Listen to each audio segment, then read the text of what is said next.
révision du fichier électoral.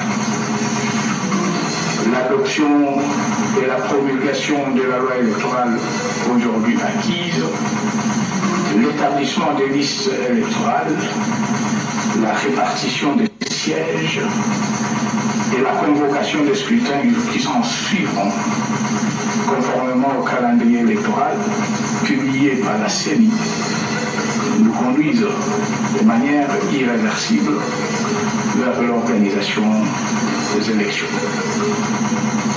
Ce processus relevant de la souveraineté nationale et son financement étant totalement pris en charge par le gouvernement de la République, je vous invite à vous en approprier et à assumer ainsi à travers cet acte l'exercice de votre droit à l'autodétermination.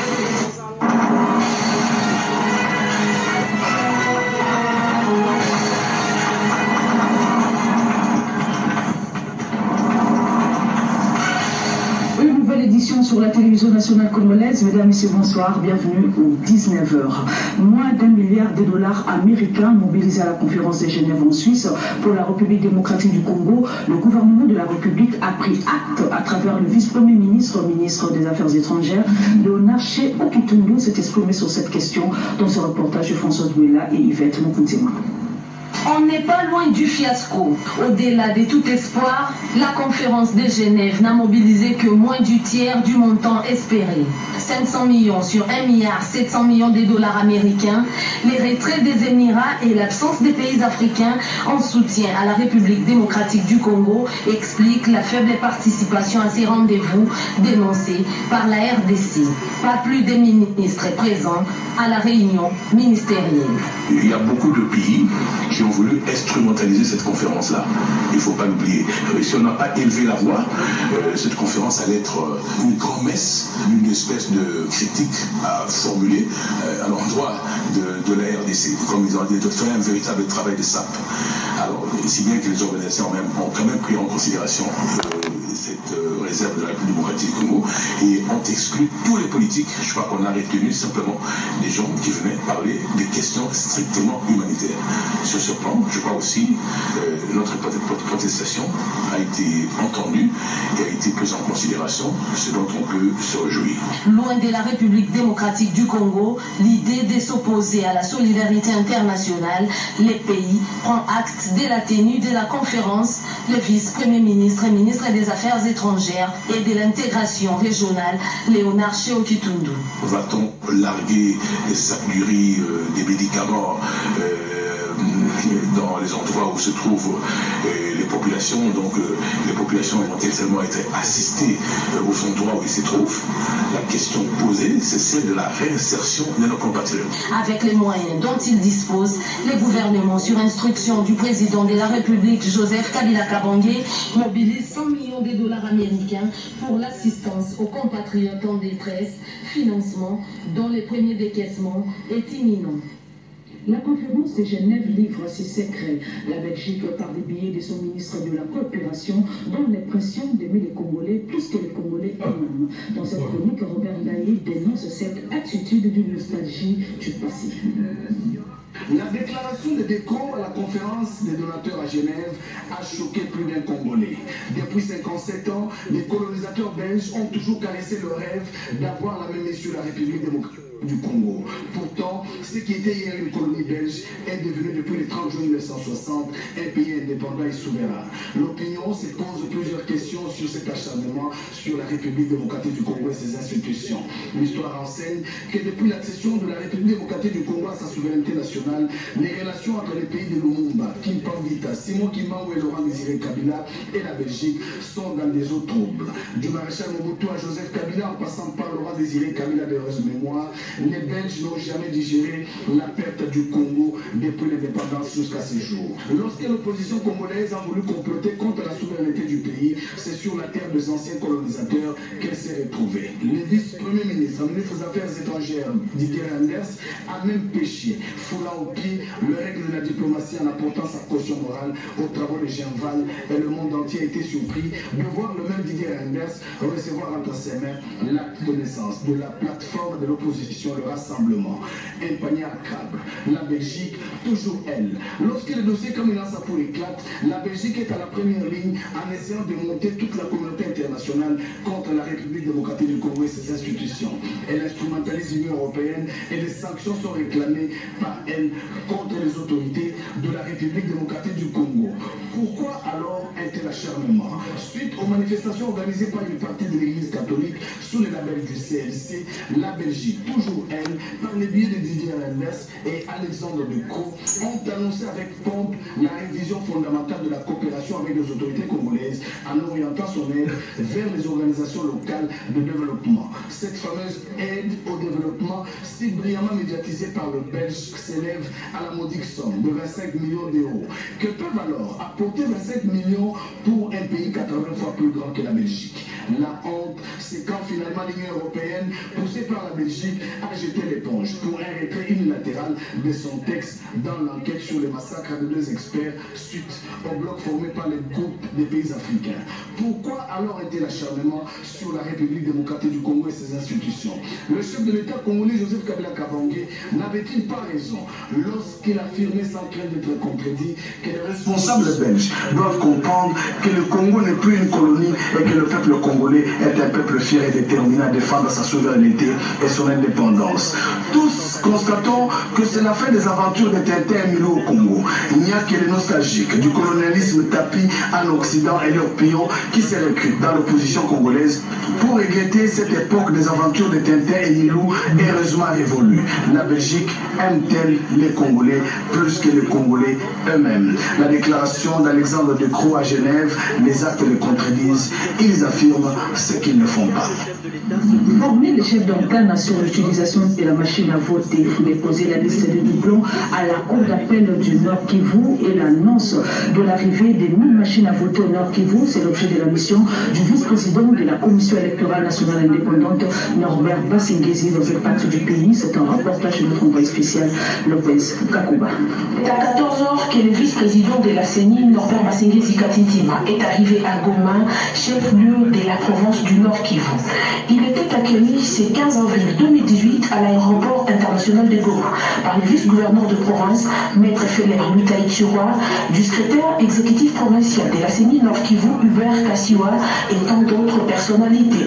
Nous venons ici maintenant former les chefs d'État. Posture presque gaulo-intermondienne qui se présente devant les journalistes. Vous êtes journaliste, vous pouvez poser toutes les questions que vous voulez, mais je reste le chef de l'État avec toute cette série d'images qu'il n'a cessé de montrer depuis... À Kinshasa pour déployer les machines à voter au chef-lieu de chaque territoire, de chaque circonscription.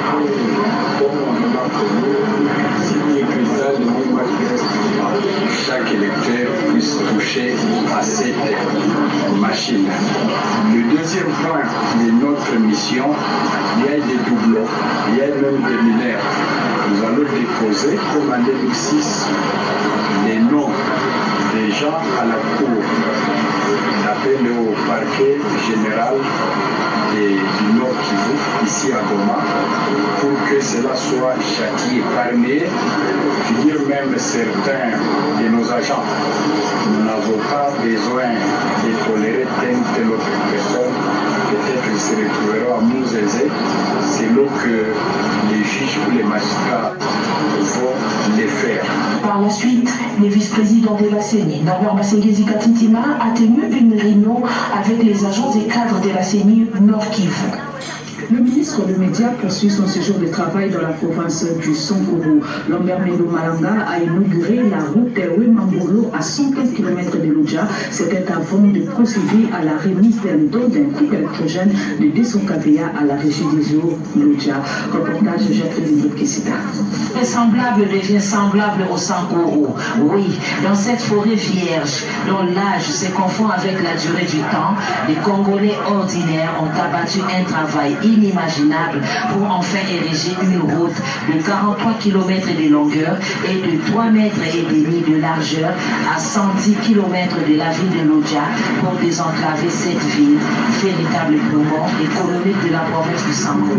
De la vraie épaisse jungle, puisqu'il faut l'appeler ainsi, cette forêt vierge où règnent différents insectes, reptiles et autres animaux sauvages de toutes sortes, les pionniers du développement des Kondo Tchumbe, une collectivité secteur du territoire de Lodja au Sankuru, ont réalisé à la force de leurs mains et de leur imagination un travail digne des Boulamatari dans la période de la colonisation. La seule différence, cette fois-ci, tout a été fait volontairement pour l'émergence de la République démocratique du Congo dans l'esprit du travail acharné conforme à la stratégie de l'autoprise en charge à la base, telle prônée par Moussé Laurent Désiré Kabila et son successeur Joseph Kabila Kabangi. C'est pour saluer et encourager ce puissant volontariat que le président de la République a envoyé sur le terrain un émissaire, le ministre de la Communication et Médias, Lambert Mende Malanga, qui a du reste été reconnu par les artisans de cette réalisation comme l'inspirateur et le sponsor de cette œuvre.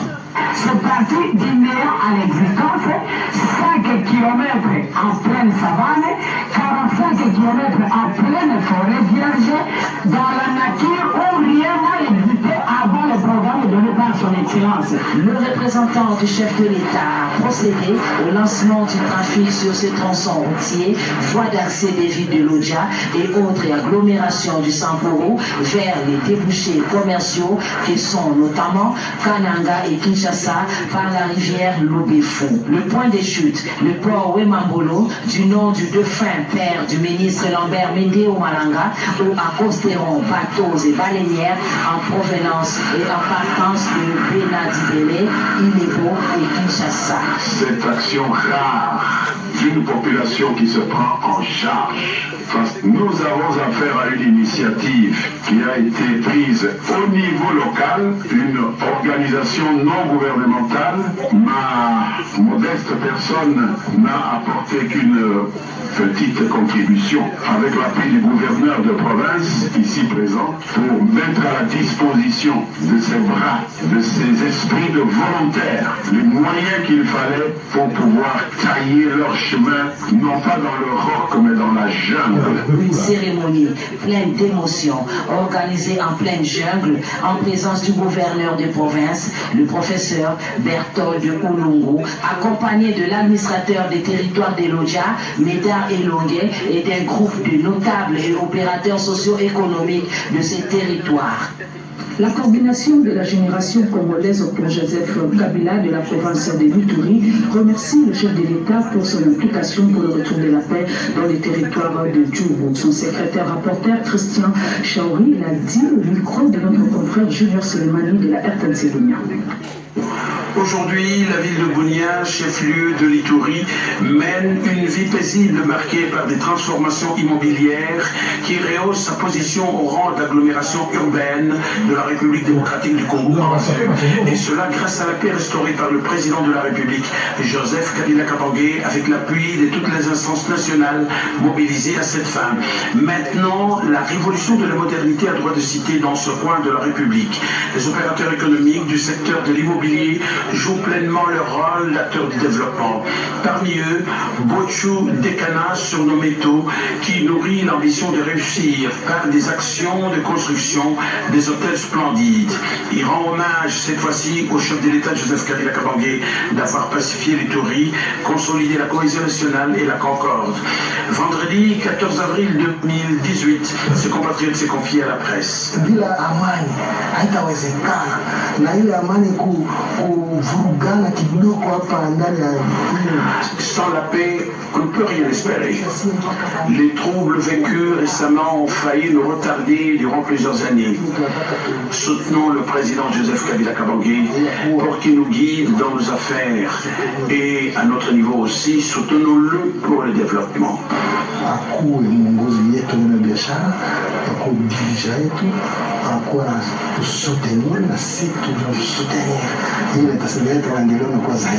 Ce boom immobilier est le résultat d'efforts des habitants de Bunia. De l'exécution des travaux, la femme n'est pas du tout absente.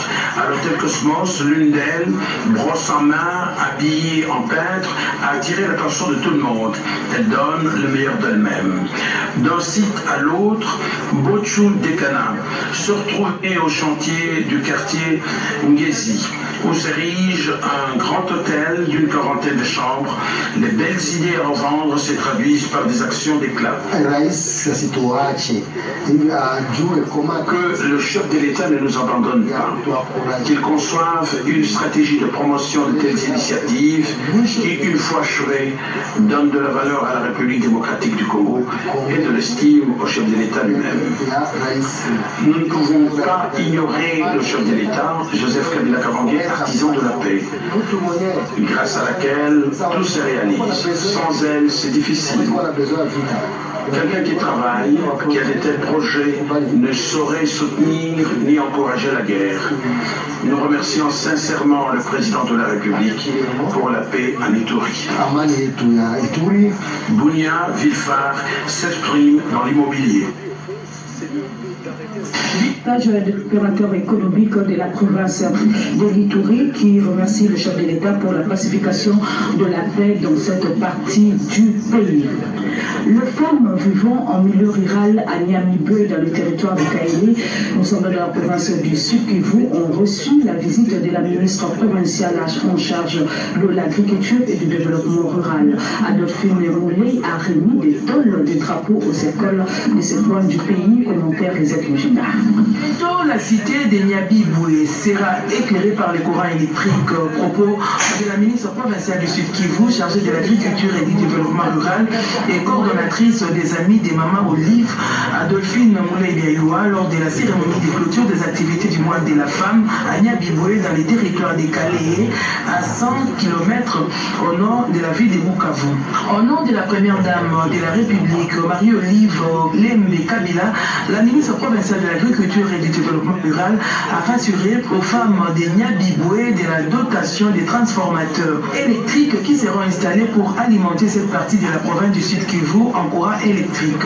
Adolphine Moulay-Biayoua a demandé aux femmes vivant en milieu rural de faire respecter la parité en mettant les enfants, filles et garçons à l'école. Rappelons qu'en marge de cette célébration de la Journée internationale de la femme édition 2018 à Bunyakiri, Adolphine Moulay-Biayoua réunit les camarades du PPRD parti cher à Joseph Kabila Kabange, dont elle est membre, pour les entretenir sur les stratégies d'avoir régulièrement des nouvelles adhésions. Elle les a aussi sensibilisés sur les élections qui pointent à l'horizon en mettant un accent particulier sur la loi électorale. C'est dans le cadre de cette activité politico-civique qu'elle a distribué des drapeaux nationaux à 310 écoles de la sous-division Kaléhédé à la grande satisfaction des bénéficiaires. Lors du lancement officiel de la cérémonie des activités du mois de la femme à Bunyakiri, la ministre a remis symboliquement des tôles ondulées aux églises locales de Kambeketi dans les groupements des Kalima en territoire des Kaléhé afin de contribuer au développement de ces territoires. Les jeunes de Chambunda au Sud Kivu, vivant dans la ville de Kinshasa, se sont rencontrés pour réfléchir sur le développement de leur province. Images et commentaires. Rencontre jeunes ressortissants de Chambunda vivant à Kinshasa et leur leader, M. Kaleba, bienvenue pour cogiter sur le développement du territoire de Chambunda situé dans la province du Sud Kivu. Ils ont à cette occasion fait le diagnostic du sous-développement de leur territoire. Il s'agit entre autres des routes, des infrastructures de base. Ils ont par la suite formulé des recommandations en vue de résoudre les problèmes qui à ces jours maintiennent leur territoire enclavé. Ils ont demandé qu'une centrale électrique soit construite pour résoudre les problèmes d'exploitation des ressources que le territoire regorge. La jeunesse doit être une jeunesse participative. Et voilà pourquoi nous sommes réunis aujourd'hui, pour que nous puissions réfléchir sur le développement de notre territoire de Chabunda.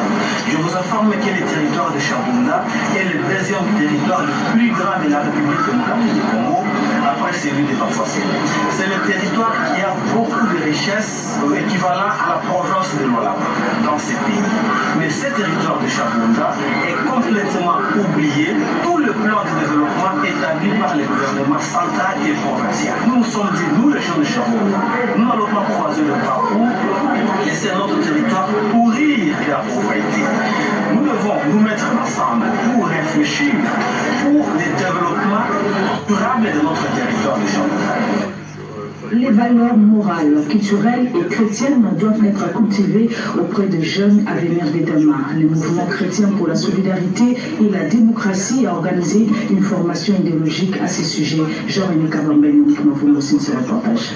C'est une série de formations que le mouvement chrétien pour la solidarité et la démocratie organise depuis des lustres, grâce au leadership de son président national, Roger Mwaka, afin de changer la mentalité des Congolais, particulièrement des jeunes, parce qu'ils sont appelés demain à gérer la République. Le mal, la corruption, la légèreté dans la gestion étant profond, les MCSD ne peuvent vouloir faire comme ceux qui ont mis le pays à genoux, ni ceux qui ont choisi les antivaleurs comme mode de gestion. Les MCSD prônent la fraternité avec tout le peuple du monde, principalement ceux du territoire national, reposant sur les valeurs culturelles, authentiques et positives. Rendre la dignité humaine au peuple congolais par le travail productif.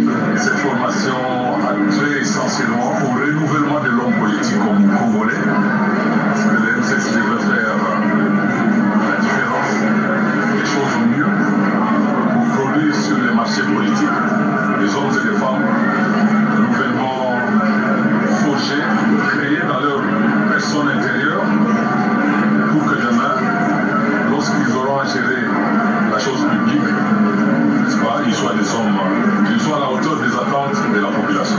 Plusieurs intervenants se sont succédés pour donner leur communication sur les valeurs morales, culturelles et chrétiennes qui sont bafouées dans la société congolaise.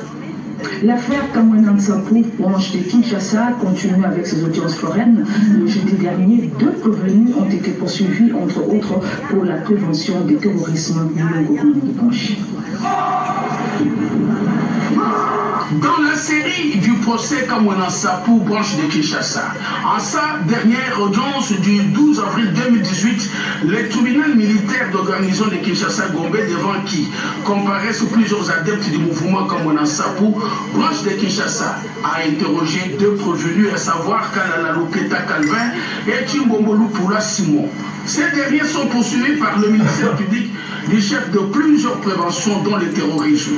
Devant le tribunal, le prévenu Calvin a déclaré tout ignorer de prévention mise à sa charge, alors que dans le procès verbal de l'OPJ, il a été constaté que le dit prévenu s'était longuement étendu sur son recrutement dans le mouvement Kamwena Nsapu, sa qualification et l'installation d'un Chota à son domicile. Aussi, renseigne le procès verbal, il avait fréquenté les co-prévenus Bakenga, Bakajika et Mputu Kongolo. Justifiant son revirement, l'accusé a prétendu qu'il avait signé sous torture et que les déclarations lui attribuées étaient un montage.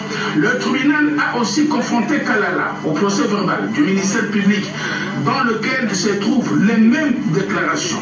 Mais il s'est défendu en déclarant que l'organe de la loi lui avait fait pression et l'avait obligé d'apposer sa signature sur le dit procès verbal. De son côté, le ministère public et les partis civils ont estimé que le procès verbal d'audition devait demeurer car le prévenu Kalala Calvin n'avait apporté aucune preuve de torture lui infligée. Aussi, le prévenu Chimbombo Simon a lui aussi été interrogé par le tribunal que préside le major magistrat Tumuna Chinchang. Après que ce dernier lui ait rappelé toutes les préventions mises à sa charge, le prévenu a vite nié en bloc les faits lui reprochés. Pourtant, Il les avait reconnus sous le procès verbal lors de son interrogatoire devant l'officier de police judiciaire et le parquet. Au sujet des procès-verbaux, Simon Chimbombo a déclaré que les signatures apposées sont bel et bien les siennes. Mais il a lui aussi prétendu qu'il a signé sous torture à la police judiciaire et sous la menace d'être chargé davantage devant le parquet en cas de refus. Selon les observations faites par l'organe poursuivant et les parties civiles, le prévenu avait été entendu en présence d'un avocat et qu'il avait signé librement. J'avais signé sans prendre connaissance du contenu et pendant ce temps, mon conseil était resté silencieux à répliquer, c'est prévenu. L'interrogatoire du prévenu Chimbombo se poursuivra le mardi 17 avril 2018 avec l'intervention de ces conseils qui pourront à cette occasion présenter leurs observations, de poser des questions au ministère public en passant par le tribunal. Comme on laisse de presse, les agents et cadres de cette entreprise de l'État ont reçu les nouvelles directives du nouveau directeur général. Cours de la réunion des prises de contact avec les agents et cadres de l'agence congolaise de presse ACP, le nouveau directeur général de ces médias publics, Lambert Cabaret, a insisté sur la production de travail de qualité et la lutte contre les antivaleurs, dont le tribalisme et le trafic d'influence, et ce, dans le but de faire rayonner l'agence congolaise de presse. Déterminé de faire de l'ACP une grande entreprise de presse en Afrique, avec la promotion d'une bonne image de la RDC, le directeur général de l'ACP, Lambert Cabaret, dévoile ses priorités. Nos priorités, c'est d'abord une innovation, c'est-à-dire nous allons introduire dans les bulletins de l'agence congolaise de presse ainsi que dans nos bulletins, nous allons y introduire des rubriques liées à la langue anglaise. Ce n'est pas la formation en langue anglaise, mais la publication de nos dépêches en langue anglaise pour permettre une large audience. Mais ils ne savent pas que ce sont des chevaliers de la prime. Ce sont des journalistes et toutefois il fallait remodeler ce qui se faisait pour qu'on puisse aller de l'avant. Nous demandons tout simplement un appui logistique qui va nous permettre à ce que nous puissions remplir correctement notre mission et pouvoir relancer les véritables activités de l'agence congolaise de presse tant au Congo qu'à l'extérieur du pays. Désormais, tous les spoliateurs du patrimoine de la CP seront démontés, a fait savoir ses fils maison, Lambert Caboy, en répondant aux différentes préoccupations des agents au cours de cette rencontre. Ces derniers ont félicité le nouveau directeur général pour sa vision qui consiste à redresser la CP. Par ailleurs, après quelques mois de calvaire, l'eau vient d'être rétablie à la CP après la prise de fonction de Lambert Caboy, fruit de l'école de feu musée Laurent Désiré Kabila. Ainsi s'achève cette édition d'information sur la télévision nationale congolaise. Retrouvez Guy Matundu à 20h pour la suite de l'actualité. Bonsoir.